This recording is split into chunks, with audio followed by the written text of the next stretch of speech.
be subsidised for students. So if you're going to the unions, which I would recommend, because you will save a lot of money rather than going to bars, which are really expensive. You're going to, I think you might have to, if you are struggling with money, you might have a part-time job. So I had to work a bit during university and friends did, but I don't think it's really too much. It depends where you hang out. But if you want to hang out at Chelsea, it might be a bit expensive. Any other questions?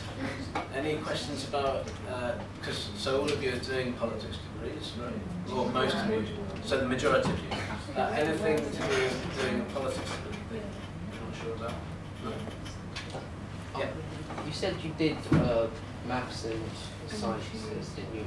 So did you have to take like a conversion course to? That's a good question. So I did a Master of Economics degree, and then in the second year I realised A, I wasn't going to become a mathematician, and B, I didn't want to work in finance, which is what most of the people on my course did. So it depends. So what I did was I did a Masters at the School of Public Policy department now, and there the requirements are quite broad. Even now, so if you want to do a Masters at SPP in International Public Policy, you can come from any academic background. And they will give you areas that you might over the summer want to work on to kind of catch up, but other universities don't do that. So other universities, so some departments might have very strict that if you haven't taken this course as an undergrad, you can't. So it just depends on there'll be master's courses out there, or so I would say that if you have decided that that's not what you want to do, master's course is a good way of getting back into what you would like to do. What work experience can you do if you want to do politics or related courses? So work experience as an undergrad, so during the summer. So it depends. So if you're interested, for example, so Jennifer's talk was on development, which is kind of stuff that I work on.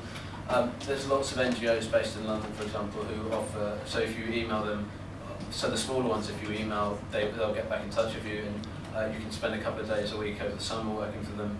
The bigger ones tend to have a more systematic kind of process of applying to do an internship, but the policy side, I think, Rolando would be better.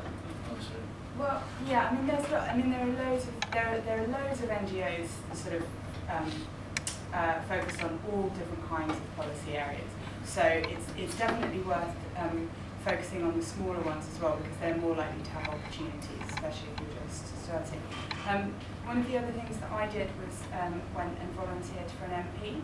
So it's often worth starting with your local MP and writing and just sending them an email offering to volunteer for a few hours a week in their constituency office. Also, the website that I mentioned, Work for MP, often lists volunteer opportunities with different MPs. Apart from NGOs and MPs, there are also kind of research organisations as well, which take volunteers. So, for example, the Constitution Unit here at UCL. Chatham House, like all of the kind of big things that tend to have some kind of internships scheme. Any other questions? Sure. Okay. In which case, good luck. I hope you have a really enjoyable.